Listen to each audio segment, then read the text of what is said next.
Buenas tardes, estamos en una emisión más de su programa Primero Noticias. Hoy, en la sección científica, hablaremos sobre las ciencias espirituales de Dirte. Para ampliarnos el tema viene la pedagoga Jimena Martínez al estudio. Le damos la bienvenida, Jimena. Muchas gracias. Tome asiento, Mónica, por favor. gracias. ¿Cómo te encuentras esta tarde tan bonita? Estoy muy contenta de poder esclarecer todas esas dudas que hay en torno a lo que son las ciencias espirituales. Bueno, pues atendiendo al entusiasmo de Jimena, ¿qué te parece si entramos de lleno al tema? Claro que sí. Hablar de ciencias espirituales. Creo que la primera pregunta que se nos viene a la cabeza es, ¿qué es una ciencia espiritual?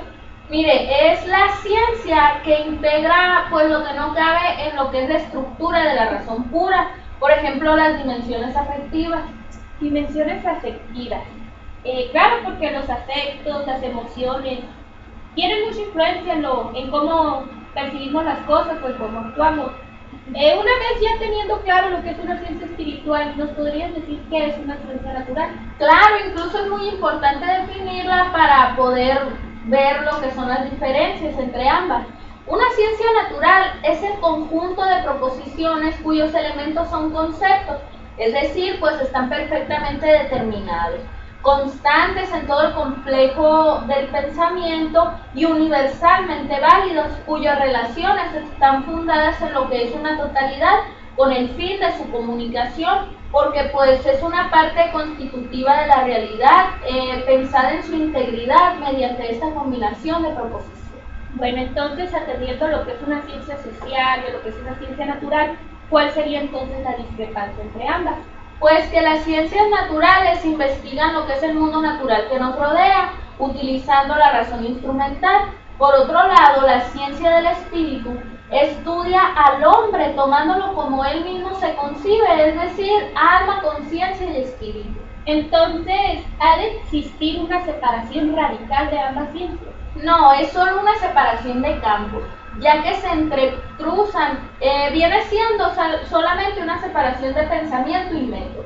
Bueno, en tu respuesta a la pregunta anterior a la que te acabo de hacer, mencionas el alma, la conciencia y el espíritu.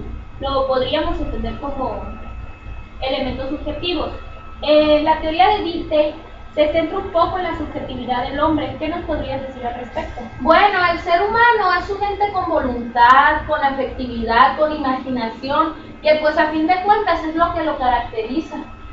Bien, entonces, según su opinión, ¿cuál sería el fundamento más fuerte para realizar esta separación? Bueno, considero que una teoría que quiere describir y analizar los hechos históricos sociales no puede prescindir de esa totalidad de la naturaleza humana.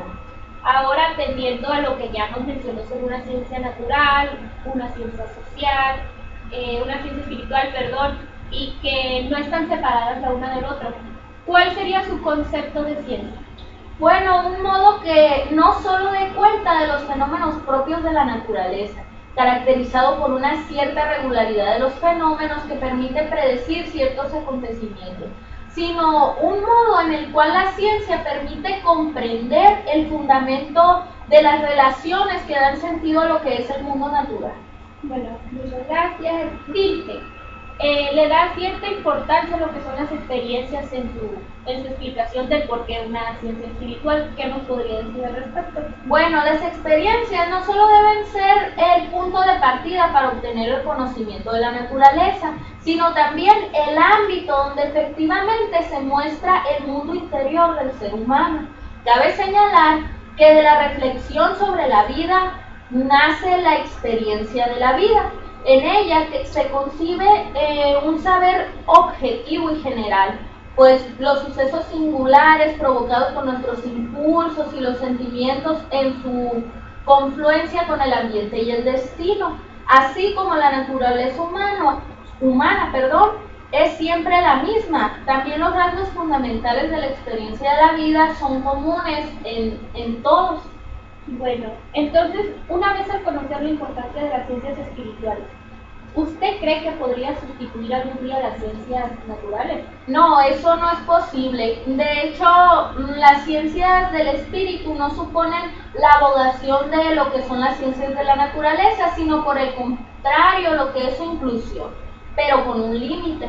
Esto es, efectivamente, las operaciones del espíritu están en cierta medida condicionadas por determinantes físicos, pero no pueden ser explicadas exclusivamente en virtud de tales determinaciones. Dicho de otra forma, los hechos del espíritu son el límite superior de los hechos de la naturaleza, y los hechos de la naturaleza constituyen las condiciones inferiores de la vida espiritual. Precisamente porque el reino de la sociedad y la historia humana es el más elevado de los fenómenos del mundo empírico terrenal, su conocimiento necesita en innumerables puntos del sistema de supuestos que están incluidos para el desarrollo del conjunto de lo que es la naturaleza. Bueno, entonces, debido a esta relación que nos acabas de mencionar, vuelvo a caer a la misma pregunta: ¿por qué la separación o la creación de la ciencia espiritual?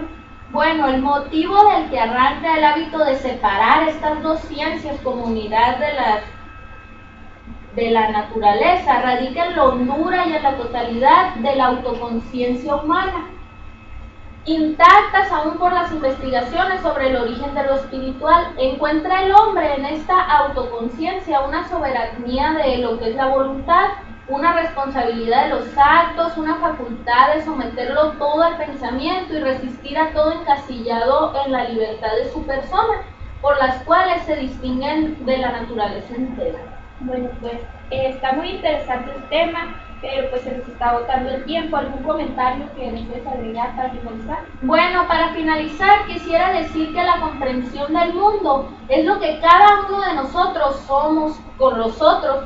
Se trata de una relación dialéctica, por cuanto el hecho de que el sujeto sea histórico pues no significa meramente que su vida transcurra en el tiempo, sino que ese ser se constituye en una interacción con los otros. Allí se despliegan pues el acontecer que lo configura. ¿Sería todo? Sería todo. Muchas gracias, Jimena. Muchas gracias a ti, Mónica, gracias. Bueno, así es como despedimos nuestra sección científica.